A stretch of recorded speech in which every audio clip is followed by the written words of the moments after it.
welcome to Reddit on Reddit, the internet's auditory version of Reddit. I'm Nelson Allingham, joined by Michael Campbell. I've only just realised then that when you say hello, you never actually look at me. You, in fact, I don't like looking at you, look Cambo. anywhere but me. It's a real pain that I have to look at you. Well, my thought was, it's awkward that he doesn't look at me. And then I thought, no, it's far more awkward if he just stared straight at me as he did. Yeah. So what I'm saying is thank you. I appreciate you avoiding eye contact. It's like making eye contact with somebody, you making eye contact with people when they're singing happy birthday to you. Yeah. Super weird. But don't do it. If you feel uncomfortable with it in public, and people do it to you, stare at them. Stare at single one person out. Whoever the leader was that started it. Actually, I think stare at the person who you were least familiar with. Yeah, do not smile. Don't. Or smile too much. Yeah.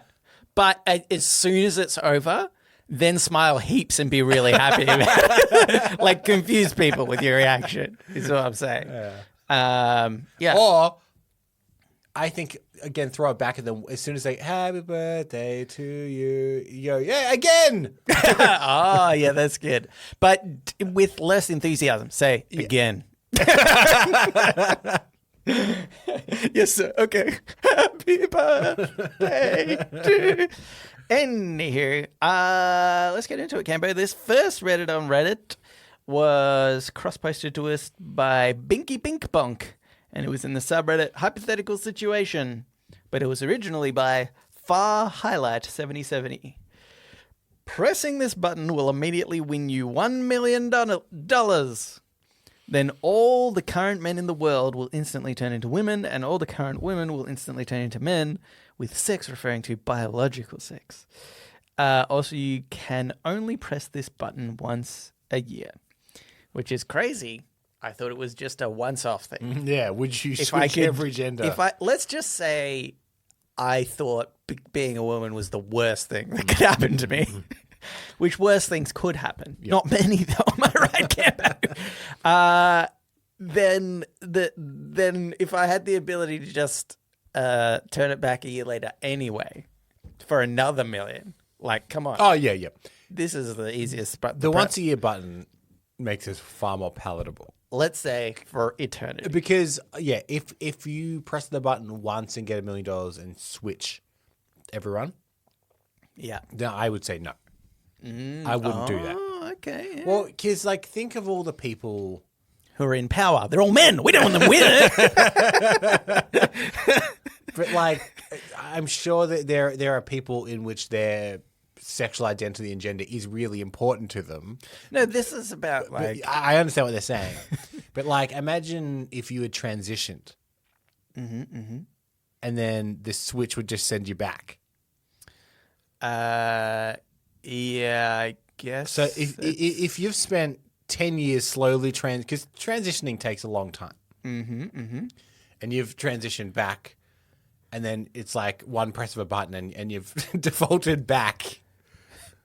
Yeah, okay. What I'm saying is I think it would mess with a lot of people, and I don't think $1 million is enough compensation to be messing with so many people's lives in that way. It's weird that you've gone directly for probably the lowest percentage of people. It was just... Because it affects literally everyone. It was just like, for some reason, about the first example I thought of. Yeah. Yeah, because, I mean, if you're saying then there's a identity crisis for only those specific people, because, like, obviously right now I identify as a man. Yeah. So if you change me into the woman, I would have the problem that they had to begin with. Yeah, no. So I'm not saying it only affects these people. It was just an example I picked of, like, it will affect people in ways you probably don't comprehend. But I think that's the point of the question, so I'm saying I wouldn't want to do that, is my point. Yeah. I don't think that. But $1 million, and it's everyone, so it's even. That's the thing. If it was only some people, that's rude. But equally, it would be very fun to turn Andrew Tate into a woman. See? Think of the positives. That's worth $1 million right there. I tell you what, if this happened, we would get way more healthcare around, like, menstrual stuff, would we? Like, Yeah, see? tampons and etc. That's the huge benefit, Yeah. especially if you could eventually interesting. turn it back too. Interesting. Because then Is you're the like, bad it would do outweighed by the good it might do for women's healthcare? how much bad? See, I'm confused by Or how much pay bad equality. it could do because then it's kind of implying that one gender is worse or something like that, or like, I don't know. In an ideal world where everyone isn't a fucking lunatic, you're right that it would just be a straight switch and everyone would accept it. I'm saying I don't think we live in that No, world. I'm not saying that people would accept it. I'm saying that it implies that people would really fuck up everyone. But what I mean is, we're all humans. And also, I guess to your point, it could just be, am I being too protective of people and they just actually need this kick to be like, fucking walk a mile in the other gender's shoes? Yeah. Yeah. See how the other half live. So it's like if men could experience the cramping that comes with periods, or maybe even the agony of childbirth. Wouldn't it be the inequality that you suffer, things like that? And women can know how it feels to get kicked in the balls because it really hurts. Wouldn't it be wild if all men turned into women and we got cramps and we went through childbirth and we were like, guys, it's nothing. You should get kicked in the balls. I know how us men work, and even if that's not true, Yeah. we might say that. You know what I mean? Yeah, like yeah, we yeah. need to pretend like that was fine, If it was, even though especially it was, if we all knew it was temporary. yeah, Like our responses Yeah. change depending on if it was temporary or not. If we all knew it was temporary, they would be like, "No, I can handle it. You guys should just suck this." How much men would be so careful about? All men would be celibate for that year if they knew that it was coming, because they wouldn't want to even go through childbirth just in case. Actually, you know what I reckon the more realistic thing is? Because we're talking a big game here, but I just think that men would kick up such a stink about how painful it is. They're like, guys, we need to do something about this. Yeah. We can't be doing this. It's like, they've been saying that for some time. It's very painful. Yeah, that's true. I would love to turn Trump into a woman. Don't you think he could learn a few things from being a woman? The thing is, I'm confident that in the next year, if we switch back, he won't have learned it. He would not have learned a thing. He's like, what? What happened? That was a lie. I was never a woman. I was a woman once. They have it so good. Oh my god. Yeah, that's true. That'd be bad. Yeah, anyway, that's the problem. As much as I'm saying, like, it'll be fun to see Andrew Tate or Trump or people that generally are seen as real misogynistic. Yeah. I do also think their ignorance would just be a bar to the learning experience that it should be. You know? Yeah. Anyway, I'll do anything for $1 million, Skipper. Yeah. What if? Yeah. You press the button, get $1 million. I press it straight after. We both. Oh, that's We're fine. back. We're back, and we both have $1 million. We're back. Let's wait 24 hours so at least Andrew Tate and Trump can have let's some sort we'll of. try and teach you him know, something. But Or press it once, and then we write to Donald Trump and go, if you want to turn back, it will cost you give us $1 billion. $1 billion. Oh my god, we can earn so much more than just this measly $1 million. And guess what, Nelson? Yeah. Every year. Every year. Every year. Yeah. He'd do it. He would do it, I reckon. I reckon he would pay $1 billion of the taxes payers' money. Not his, obviously. Yeah. But he would make the American people pay $1 billion to change him back. Would you change your name, or would you just still be Michael? Or would you just go something like bridging, like Michaela? I would have thought Michelle.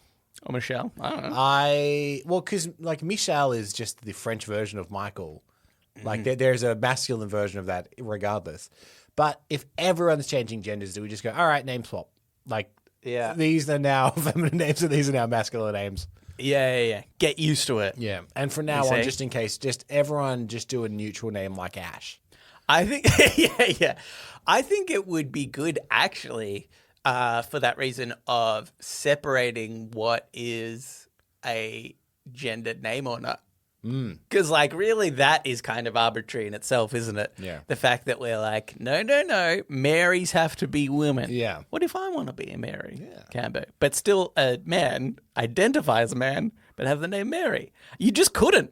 There's no way that anybody could get away with that. Like, if you're even just naming your child or something, you're like, I can't do this because even though it is arbitrary, that kid's going to get bullied. Yeah. And people are going to think it's weird forever and ever. That could be a positive outcome of the gender switch. Is that everyone just learns that who cares what anyone's called? Yeah. Blue and pink doesn't matter anymore. Yeah. I was thinking about this the other day, right? Where my Neplings, they do sort of, identify with colors like that a little bit. But I think when I was younger, it was way more like, if you're a boy, you couldn't touch pink. But, like my nephew, he's worn a pink shirt before. It's so ingrained. The further back in the generations you go as well, the more ingrained it really is. Yeah. So, and have we talked about this on the show before? That originally, that it was like invented for toy stores, essentially, for like decorating aisles and stuff. But apparently, originally it was inversed. Actually, blue was the feminine color. And the boys' color actually switched a few times. Right. And then they switched it for, I don't know what the context was, but like in like the 20s or 30s. Right. It was like, oh, actually, no, pink is the feminine and blue is the masculine. Yeah. But it wasn't always that way. Yeah. But there's so, like, my dad is fascinating. My dad's a man stuck in his generation. Yeah. So if you gave him like a pink cup, he'd be like, what's this? Yeah. Like, Isn't that so funny? I wouldn't even notice it, I don't think. Yeah. In fact, I'm confident that I don't. I think that also stems from homophobia too. Yeah, right? It Like, must have it's been about- absolutely rampant in like the 60s and 70s when he was growing up. Yeah, It's yeah. just this idea of like pink is feminine and pink is gay. Yeah. Inherently scary to them. Yeah, that's true. Which is funny because like I don't think my dad is homophobic, but I think he still has that sense where he notices it right away. Yeah. He will notice like a pink thing right away. Should we tell him that ponies are synonymous with females too? That'd really get it. He'd be like, "What? Nah." That would really mess him up. Yeah. That being said, like there's something about it's so funny to see because he had 3 boys for a long time. Then there's about 6-year gap between me and my sister. And when she came along, I feel like he was a lot more accepting of like having pink in the house and things like that. Yeah. And so He wouldn't touch it, obviously, but like, obviously wouldn't touch it. But it was interesting to see that slight softening in him about it as well. Yeah, it's funny. Anywho, what wouldn't you do for $1 million, Cambo? $1 million? Yeah. What wouldn't I do? Nothing, I guess. I'd murder someone. Oh. I'd murder whoever. Okay, I'll put that to the test. I mean, I got to be paid first, I think. But then whoever. Well, no, it's half now and half when you do the job. All right. So, That's fine. Because that's still $500,000. It's still $500,000. I'll just maim someone. Be like, that you get $750,000. Okay. All right, let's move on into Ask Reddit. Ask Reddit. This Ask Reddit was cross-posted to us by Gone Fish Caking, and it was originally by Halloween365. I wasn't really sure to put this one in because it kind of seems like a real up yourself question to answer. But anyway, I put it in. What do you do to make the world a better place? Well, we certainly cannot claim this podcast. Yeah, that's this. No. Have you noticed that from when we started this podcast to now, how much worse the world The world has gotten so much We worse. started in a near utopia. Yeah. Elon Musk was still good. Everyone thought he was awesome. Yeah. Until we started praising him, and then it went out downhill from there. Yeah. We had a friend of ours that started the podcast recently, and he went back to the start, which we do not advise. Yeah. And he did message me, and he's like, "You guys you're pretty up on Elon Musk back then. So, yeah, it was a different time. It was a different time. It was a different time. We can't stress that. It's hard to remember those times, but there was a time where it's like, man, he's doing some cool shit. And seemed progressive. Anyway, that's not the point. Electric cars. He was the one to like make it mainstream, which is like insane. He once defended gender identities of people that worked at his company. Crazy. Anyway. I mean, not crazy that he did that. Crazy that he's the man he is now. So, here's a small thing that I do that I think is a good thing, but I think does annoy other people a little bit. Yeah. I always let people in on the road if they're waiting to merge in. Yeah. I'm huge about stopping, waving them through, and letting them in. Yeah. I think there's a limit on how many, though. I don't do it unreasonably. Yeah, see, that's fine. But I would say I go out of my way to be like, oh, they look like they've been for a while. I'll stop and I'll let them in. Yeah. That being said, it's good for those people, and I know I'm doing a good job for them. Yeah. But I know the people behind me are like, fuck it up. Yeah. I had this guy once who, so there was a guy in front of me, and then me, and a guy behind me. And the guy in front of me was letting in cars, and he let in like 2 cars. And then the car behind me beeped. And I thought it was funny because I think like probably, well, it might depend on the intersection, but like 2 kind of is the limit, I think. Yeah, definitely. But you could tell that the guy in front of me was like, well, fuck you. So he just waited there for like probably 5 more cars to go through. And I was like, well, I can respect the power move, even though it is kind of annoying. And I feel like some people definitely get a bit too altruistic or something, but don't realize there is actually a flow of traffic. Yeah. And usually people merging aren't holding up as much traffic as you are by letting them through. Like, you know, there's a series of intersections that even just your one thing can impact. The utopian version of this is everyone lets through one. Yeah, and then it keeps flowing. True, but obviously, that's not what happens. Yeah. And because I know that's not what happens, if I see someone waiting there, especially if it's 1 or just 2, it's like a huge bank. It's a maybe slightly bigger problem. Yeah. But I'm bigger being like, I could probably make it through, but you know what? You jump through first and then I'll go. There's times where I'm the one being let through, and I think the person who's letting me through is an idiot because I'm like, this is an inappropriate time for you to stop in the middle of your road to let me in. Like, yeah, very kind of you, but like, I'm not really thankful for it because I'm like, you've ruined the system here. The one I do it through a lot. This is going to be so localized to us, so I'm so sorry for anyone that doesn't live in Melbourne. Yeah, but I have to drive down Toorak Road after work. Yeah. And it's a pretty thin road and it gets backed up with cars. Yeah. And occasionally cars have to merge onto it. Yeah. And you can be sitting there for ages. Yeah. And if you just leave a little bit of extra space between your cars, people can slip in. And that's probably where I let the most cars in is like, I know what a nightmare it is to try and get on this road. Yeah. Take this chance now and get in. It's funny talking about like kind of localization of traffic too, because my father-in-law who lives in Perth, actually he lives in Melbourne at the moment, which is kind of part of the point because he's like, he gets kind of stressed out by Melbourne traffic and annoyed by it. He's like, oh, people, what's that? Does he enjoy the coffee? He does. Best coffee in the world. Best coffee in the world, mate. But he would talk about how people, they kind of like weave in and out and, you know, it's like annoying and why are they doing that? Like he went over here, this lane for a second, then went back and blah, blah, blah. And it's funny because after he said that, I was like more hyper aware of it. And I was like, oh, I do this. But it's because I know how the flow of the road goes. Yeah. Like I'm used to where it is. And so sometimes I'll know like there's cars parked on the side of the road.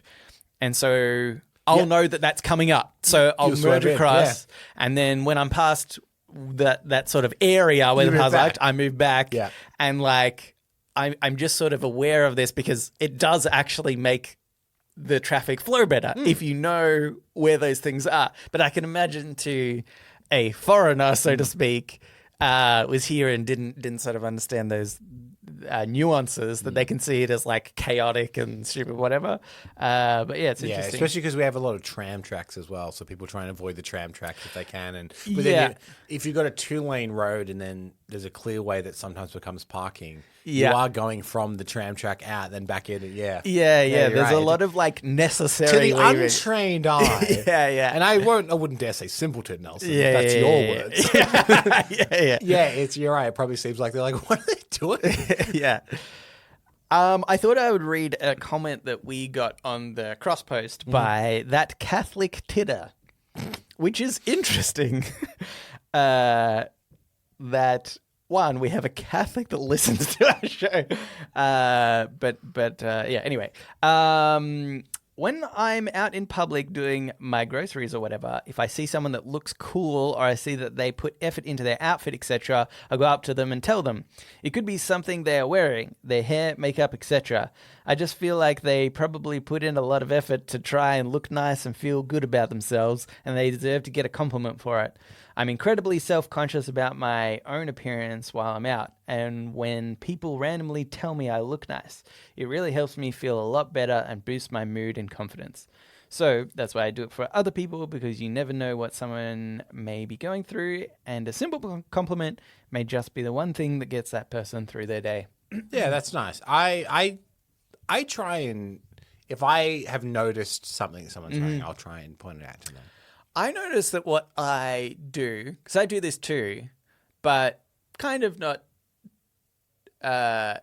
randomly, it'll be like if I notice something particular that somebody's wearing. Yeah. And it's funny because I might not even necessarily think to myself that it looks nice.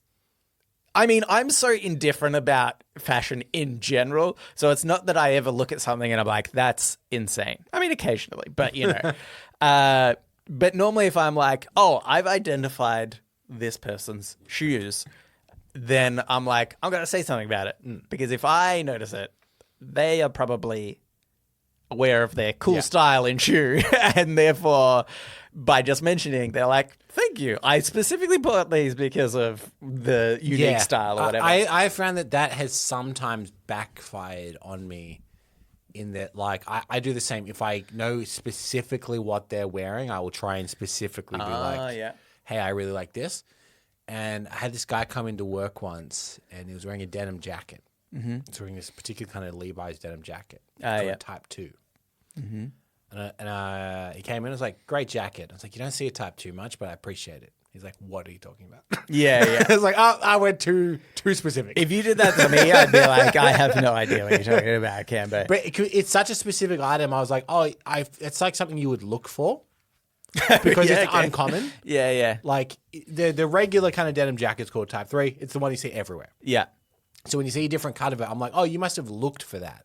But no, he just, But I think. can't people just walk into a store and be like, I like that one? Well, they don't really make them anymore. So I think what happened is he actually just like went to an op shop or something and found it.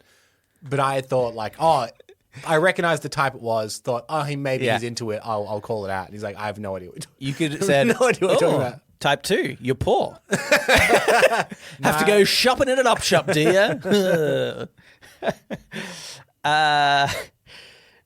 Anywho, here's the thing that I do to make the world a better place is I won't kill anyone for anything less than $1 million.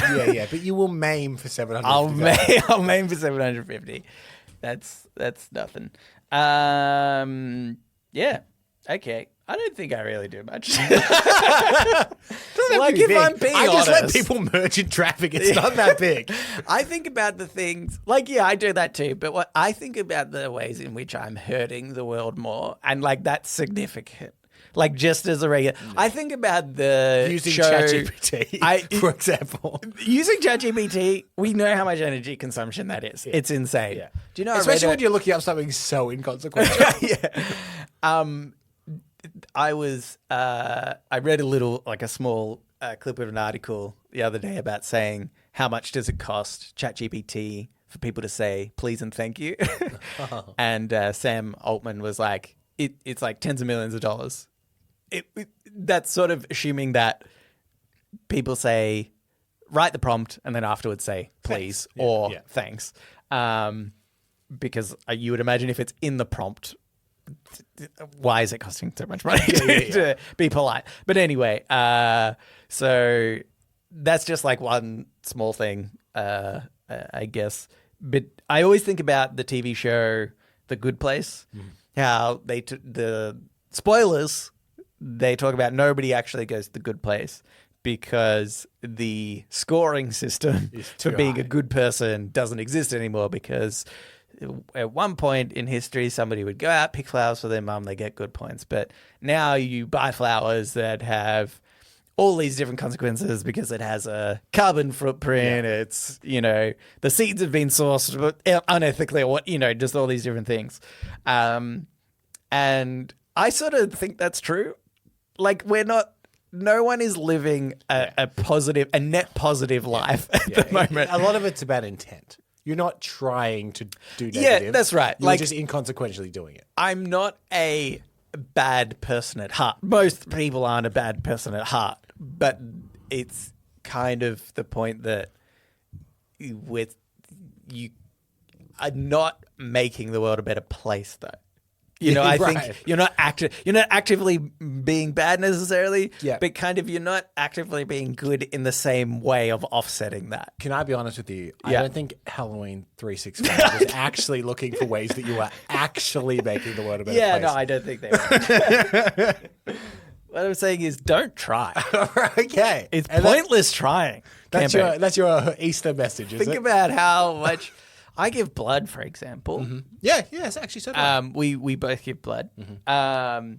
But again, that's not much of a net positive to all the passively negative things I'm doing in my life. Us, because we've both got O negative blood, right? Yeah. Which is the good, it's quite a good... that's bloody good blood, mate. It's good blood, as in we're universal donors. So, for example, they never try and take my plasma. Every time I go in, they're like, just give us blood. we want your blood. Okay, fair enough. Sometimes they need... Yes, a bit, I know people that are like, whenever I go, they try and upsell me to plasma. Like, no, they don't really do that. They are happy with my blood. Do they not... Oh, you know what I've just thought about, actually? You might not know this. The center that you go to... Yeah. Do they have a platelet machine? I don't know. Okay. Because they will always talk me out of anything except platelets now. Because, so here's a side fact that might be interesting for some people. We've got a doctor that listens. He knows. But he knows. Well, maybe I can teach him a thing or two. So, I guess I don't know what it's like in the rest of the world, but in Australia, they can only take platelets from men because women suck, I guess. I don't know. That's what I say. That's the Red Cross. Yeah. I guess it's... I'm assuming it has to do with periods and things, because that's usually the difference. It's all you know of women. Yeah, exactly. That and they like pink. But so obviously then you've already got 50% of your population. Yeah. The O negative thing is, again, still important for the platelets. It's plasma, whole blood, and platelets. The type is always important. So being a universal platelet donor is even more important. Yeah, okay. And I actually also have another specific thing, which is I'm resistant to a particular virus. So I'm in a kind of smaller category again. And they actually, when I go to donate now, I get a message. I had to agree to it, which I hate that, by the way. Things like I think we should have opt-out organ donation, stuff like that. But anyway, I agreed to this thing, which is people request my platelets. I mean, obviously they're not like, I want Nelson Allingham, but they're like, we want O negative platelets that are resistant to this thing. So now whenever I go in, I get notified it's like a special component, they call it. Oh, yeah. Maybe they don't have one where I care. That being said, maybe I don't. I only knew about it because I went to this place that said they upgraded me. They said, "Oh, we really need platelets." And then I started to learn all about this stuff over time. But then I tried to go to another place that's much, much closer to me, like 5 minutes down the road as opposed to maybe 20, but they don't have any platelet machines. So I'm like, oh, I only got upsold at this other place. Upsold, is that the right word? I don't know. Because they had the ability to do it. You got that new knife set. Yeah, that's right, yeah. Anywho, that's actually the other thing. At the moment, okay, talking about net positive sort of influences, they've started doing something that I really hate at the Red Cross Lifeblood thing, which is they've got a reward point system that you can now redeem for like beanies and coffee mugs. And I was like, no. It's just junk that's going to fill up. So much junk. Yeah. Nobody needs this stuff. You shouldn't have implemented it. I would prefer something like you can exchange, like you can eat or something, where it's not going to... Yeah. Beanies and stuff, they're just going to end up in landfill. Exactly, yeah. If it's something that is nice but won't cause extra wastage. Yeah. I thought it was so bizarre that they did that. Yeah. They gave me a pin once and I was a little bit annoyed about that. The pins, I'm like, okay. Yeah, but maybe that's... Same reason I was like, I understand that you're trying to encourage me and positive reinforcements and stuff, but like, is anyone wearing these? Yeah. Because I don't think they are. It should be stuff like, hey, the government will give you a rebate when you're getting a mortgage or something. Like when you buy a house. Give me something practical. When tax time comes, you can put this in as a weird deduction and help you out with your, stuff like that. Yeah. There's an election coming up. Is it too late for us to put our hat in the ring? Oh, guys, we've got this one idea. Yeah. I know the election is next week. Usually the question straight after is when somebody comes up with a politician party comes up with an idea is, how are you going to pay for it? Yeah. So how are we going to pay for this campaign? Well, that's when we'll hire people to work that out. Okay. Yeah.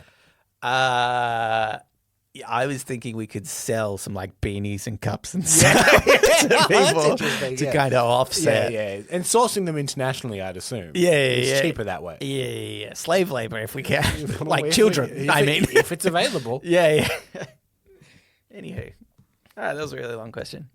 We should move on to Today Advice. So now it's time for Today I Learned.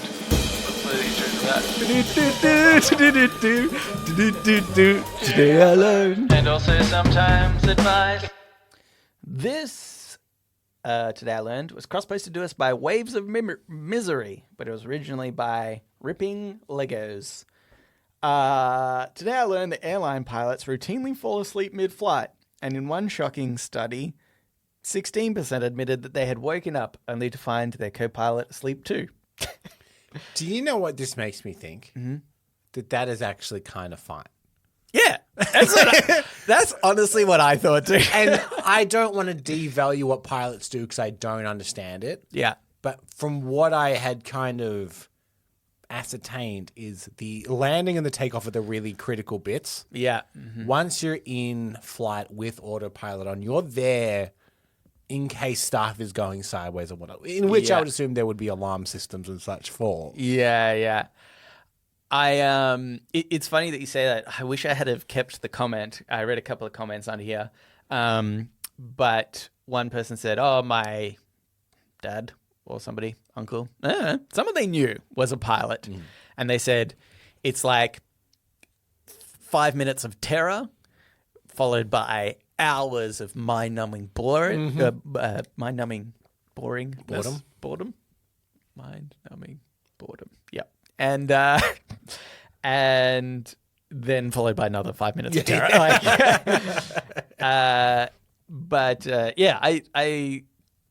I feel like it's fine. Like I'm actually comfortable with,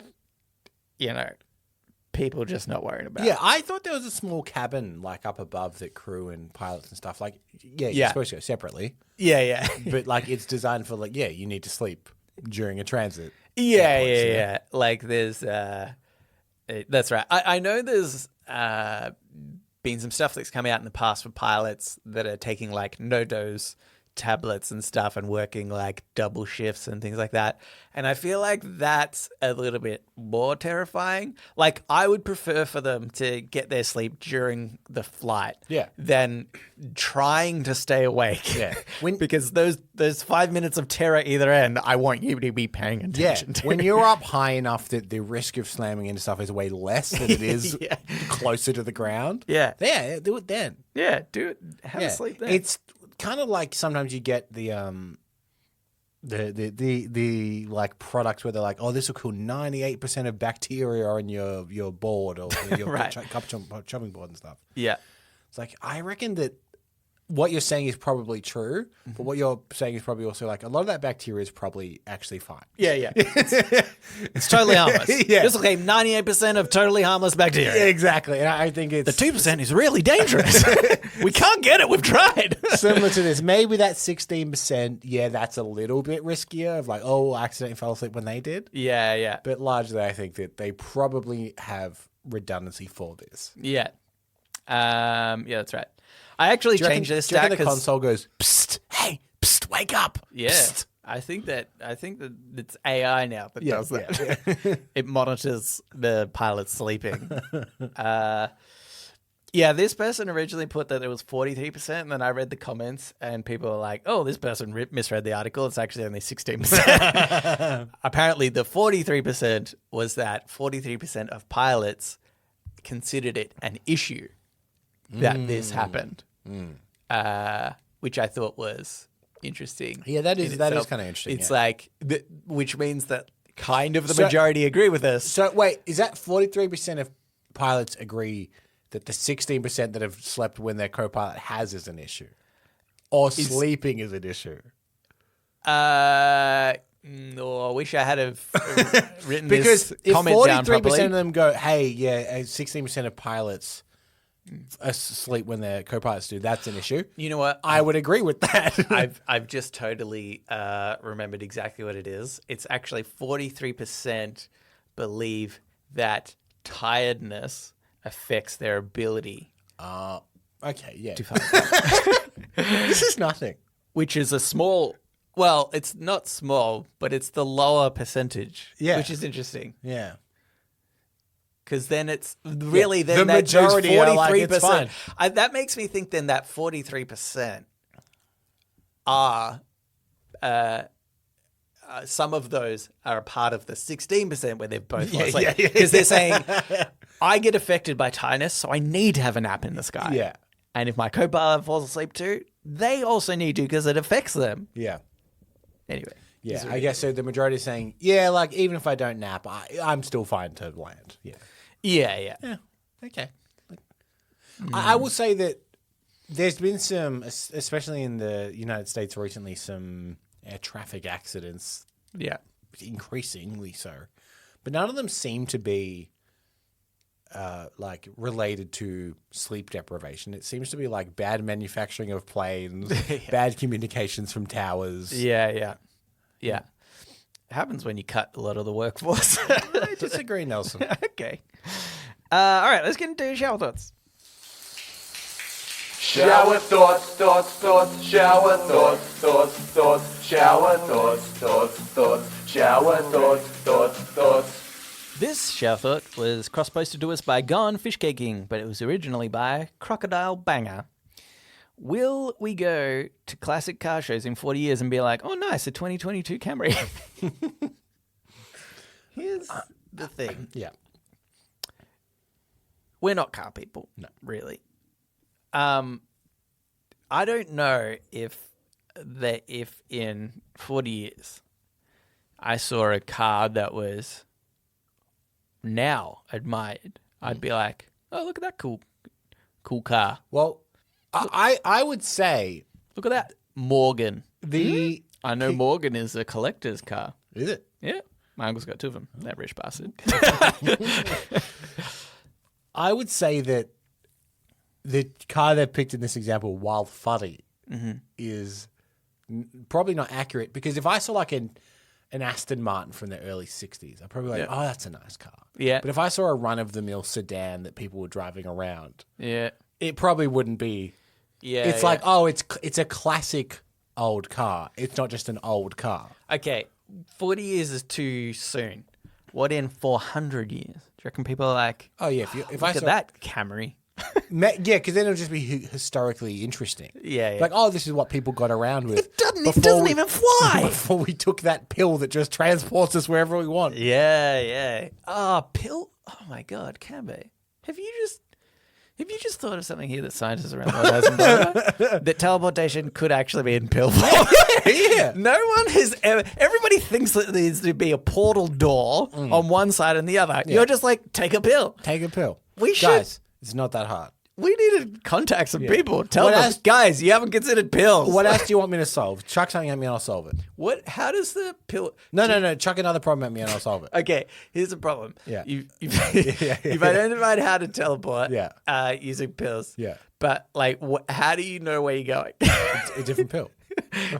There's a pill for every Yeah, location. yeah. Is it like yeah. is it like longitude and latitude coordinates? I take a New York pill. Okay. Bada yeah. bing, bada boom. I'm in New York. Right. But like, where? Hey, forget about it. Like, don't you need the longitude and latitude, or you're just saying? Yeah. You take a New York pill, and you could end up anywhere in New York. Longitude and latitude are important, as is elevation height. Yeah. You don't want to teleport up into the sky Yeah. and fall to the ground. Yeah, that's true. But yeah, the scientists will sort that bit out. Yeah. So there's like a landing port, I guess. Yeah. Well, the scientists are sorting out all of this. yeah. Not the idea. yeah. I've sorted that one out. Yeah, because they're idiots when it comes to Yeah, yeah, ideas. But once they know, now that they know, I know that pills are the way forward. Yeah. Now they can do the I science. know what your question is. People have thought, well, you'd have a door on one side and then a door to the other. But what I'm suggesting is you take a pill and that makes you appear at a certain location. How is that different to a door? Because everyone's going to end up in the same location anyway. Yeah. Well, I guess then can you tweak the longitude and latitude and, I don't know. That's for the scientists. Oh, okay. I've given them the idea. I imagine there'll be, like, as we evolve, it'll start with everybody has to go in the same location. Yeah. Oh, that would actually be the worst. If the pills became really popular, then you would teleport somebody somewhere, like New York, and then like 100 people will fall on top of you. And the other problem is, and I'm basing this mainly on the movie The Fly, is I don't want people to morph together mid-teleportation if they're landing in the same location. That's what I mean. That's the problem. But not even just on top of each other. I'm talking about like melding together. Yeah. Because their atoms will be... I like how you've put science into something that has no science. You're like, well, obviously the atoms would form. Obviously. Obviously. That's the way my pill works. Yeah. The scientists have worked it out. Here's an idea. I've just thought about this. This is something that we could tell the scientists. Don't make the atoms merge. Oh, that's good. Yeah. When you're making the pill, make it sure that the atoms don't merge. I know and what you're they're thinking. We've also seen The Fly. We did consider this. Anyway. I think we should move on because we've been talking for a while. Let's get into podnapping. Oh my God, I'm being podnapped. Podnapping. I've just realized I have another question about the pill. Sure. Like, you take the Go pill. on, I'll have the answer. Yeah, so go on. yeah.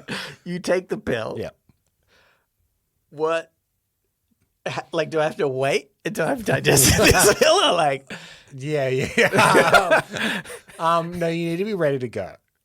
The pill will work quite fast. Put it on my mouth? Like, could it be one of those things that dissolve in my, like a little tab? Yeah, and thing? then the question is, do you dissolve into the next location as the pill dissolves? How do I? Does it take 2 minutes?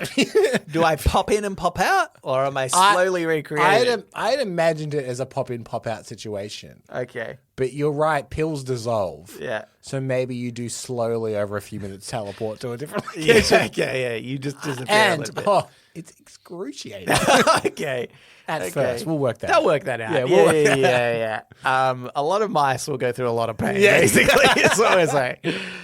Anyway, this is Podnapping, where we nap a pod. We take a topic of conversation or a segment from another thing, and we do it ourselves. I am so scared that we've done this one before. Oh, well. I even tried to look it up, and I couldn't find evidence that we have. Yeah, so annoying. But it's got the vibe that we might have. We need an AI to go through our episodes, Yeah. and then we can just ask it questions about stuff. Yeah, that would be good. Have a database to be like, have we done this? And they're like, yes, you've obviously done this before. Your whole show is pretty much the same thing. Yeah, because there's also times where I've wanted to be like, what episode did we talk about this thing? Yeah, oh, that'd be good. Like And a little then, assistant. yeah. Yeah. If someone's smarter than us, can you make that for us? Make a I little feel show. like CN's done some AI stuff. CN, get on it. Yeah, so yeah, thanks. Next week, thanks. Thanks.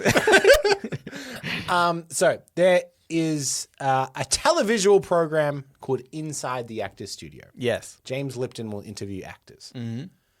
And at the end of the interview, he asks a very famous set of questions, which are actually inspired by a set of questions by Proust, a thinker of his time, that is supposed to reveal a lot about somebody. Okay. And it's about 10 questions. So I thought, Is the first one, do you like boobs? I feel like that's important. no, that's Tells a lot about the a person. first and the last question. He asked it twice because you might change your response by the end. Yeah. And that tells you even more about the person. Because the middle one is like, think about it really, though. Yeah. Do you like ass? Yeah. Are you lying to yourself? Yeah. It's one of the questions. So a lot of very esteemed people have answered these questions. Okay. You got your Tom Hanks, your Robert De Niro's, your Meryl Streeps, Yeah. and now Nelson Ellingham. No, you Nelson Ellinghams. So here are the famous set of questions that are asked of everyone that goes on Inside the Actors Studio. Okay. Question number one. What is your favorite word? Anti-disestablishmentarianism. Is that because it's so long that you sound smart? Yeah, it's like the first word that my dad used to say. This is actually, I feel like, a pretty cute story. Okay. Can be. But when I was going to bed at night. Yeah, I didn't ask him to elaborate, but okay. Oh, okay, never mind. Next question. No, go on. When you're going to bed at night. When I was going to bed at night as a young child, my, mum and dad would come in to say goodnight to me. And my dad would say, good night. I'd say, good night. And he'd say, I love you. I'd say, I love you too. And then he'd say, have a good sleep. And I'd say, have a good sleep. So I'm like, mimicking Mocking him, yeah. Mocking him. Yeah. I would say, I'm not putting the emphasis on it, but he'd say good night. And I'd say, good night. It's you. It's you, Sally. No. But I'd do that. And so I don't know, maybe he'd say a few other things that I would just copy. Yeah. And then he would say anti-disestablishmentarianism. Oh. And I, as a child, couldn't then say it. And so I'd be like, and then, and it took me like a long time. It's funny as an adult, right? Because even if it's a word that you are unsure how to pronounce now, you could probably take 10 seconds to think about it or like maybe look at it written and be like, oh, I know how to say it. But as a kid, this was like months of effort to be like, how do I pronounce this word? So this word has a special place in your in your heart because as a child you had a routine with your dad and you had to spend months learning it just to best your dad. Just so that I could copy what he said. And go, you're not so good. Yeah. I could do that too. And I actually used to say, anti-disestablishmentarianism. Yeah, he wouldn't have to come back for that either. Next question, what is your least favorite word? This seems bad to say. Because I don't even like saying the word. I don't know why. Equality, is it, Nelson? I don't know why. Yeah, it's women. We've made a lot of joke about women. We have. I just want to say. There's no we about it. I just want to say I support women in everything they do, except murder, except the ones that murder. I don't support those women. Yeah. But not because they are women, because they're murderers. Yeah. And that extends to like Nazis and such. Yeah, all that stuff.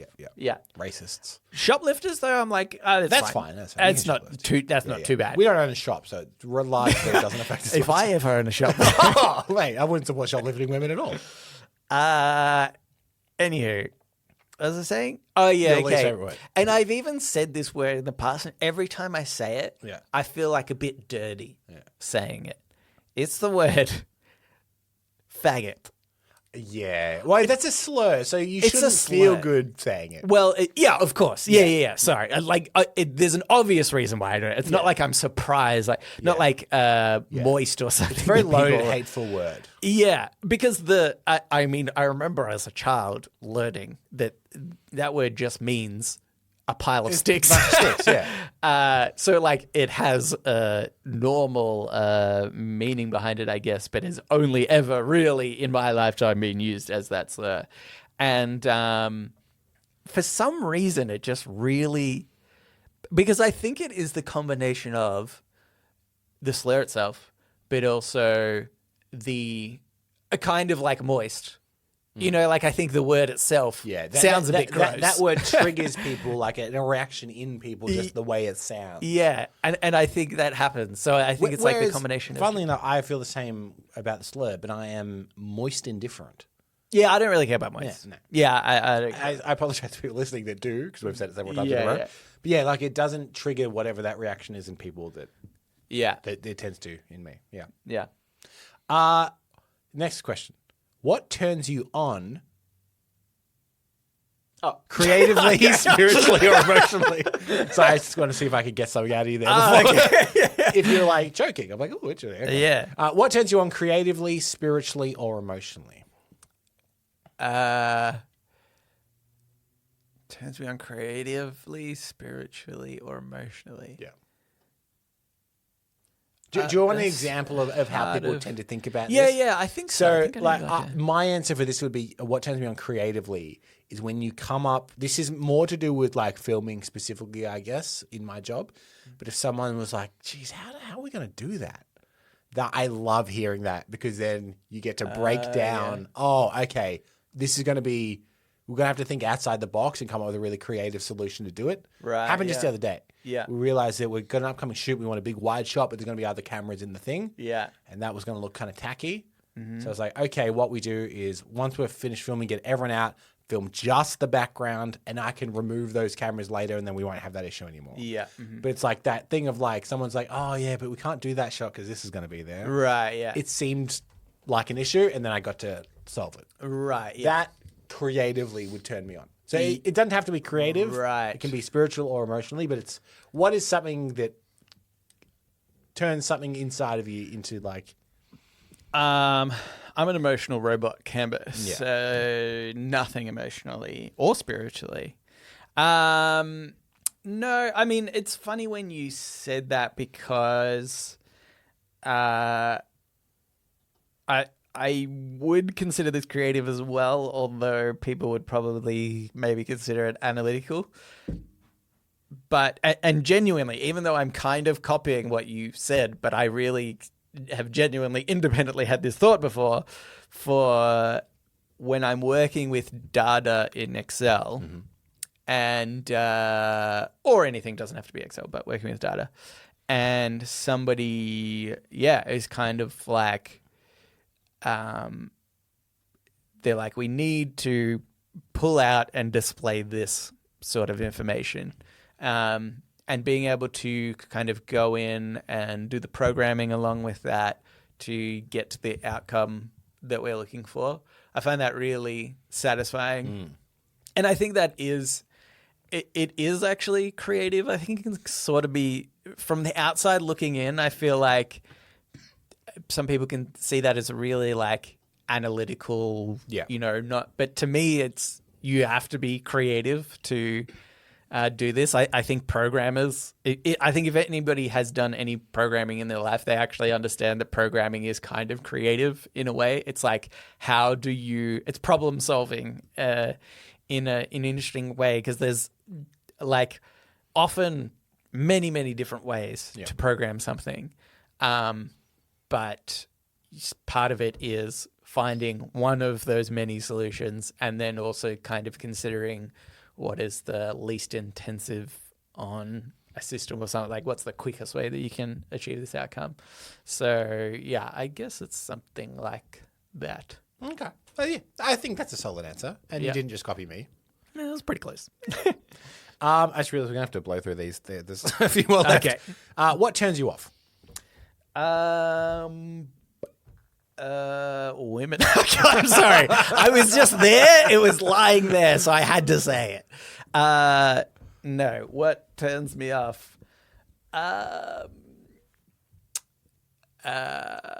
Is it negativity? Someone saying, "Oh, you can't do that. It can't be done." I think it's. I think it's actually. I think it's like hatred, online hatred specifically.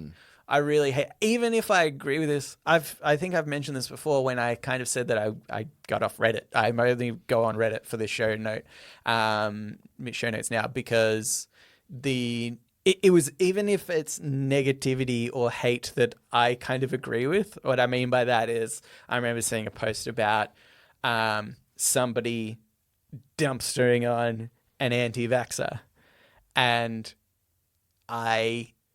everybody's like supporting, like, ha ha ha, yeah, screw the anti-vaxxer, which like inherently I agree with, but I don't, I don't like that sort of hatred that we all put out there, which I think has become more common as the years go by. Again, before we started this podcast, it was sunshine and rainbows. Fine, yeah. And we really brought it out in the world. Yeah. What is your favorite curse word? I mean, curse word. Okay, I've been saying beans a lot recently to to like replace curse words, but I actually enjoy that as a. I know it doesn't have as much oomph. Yeah. But yeah, if I'm really trying to get a lot of oomph in there, I think it's just the F word. Yeah. But I've replaced a lot of my swearing with. I'll often be like, "What the beans?"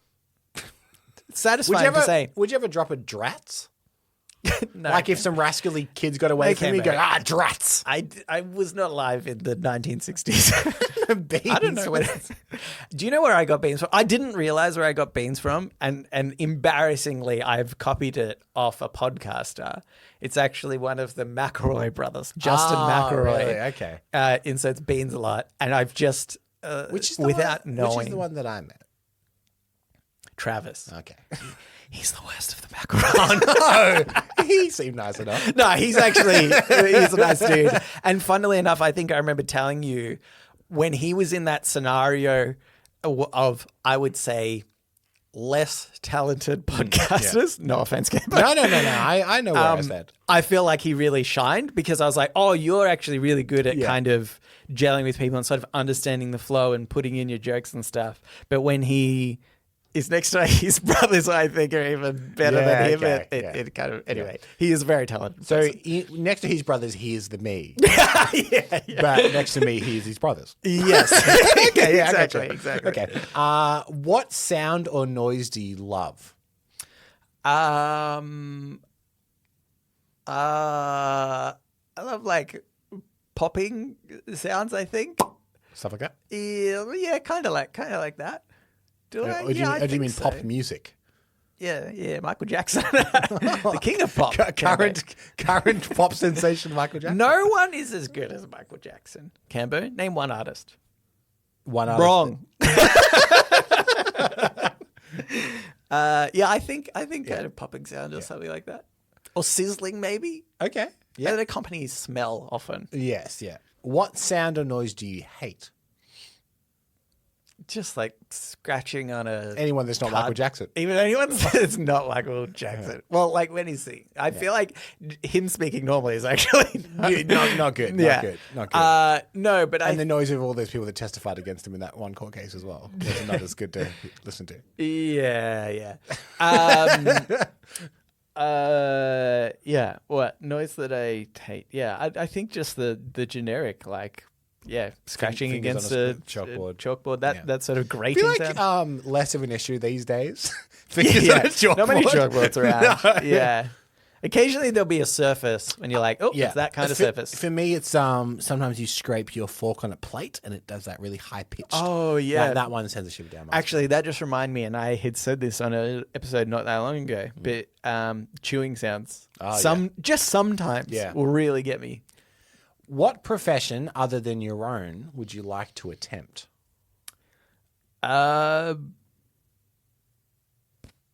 Would I like to attempt? Oh God, I don't know.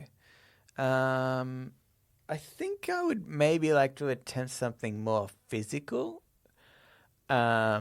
In my day, like I could actually see the problem-solving elements of my job. I mean, the easier one to say for me is, so I'm a data analyst, I would say technically, but I could say, oh, well, I want to be more of an actual programmer. But I feel like those are two aligned. two linked, But I actually think if I was like a builder, but the thing is, I don't want to work with any other builders because they all seem like chumps.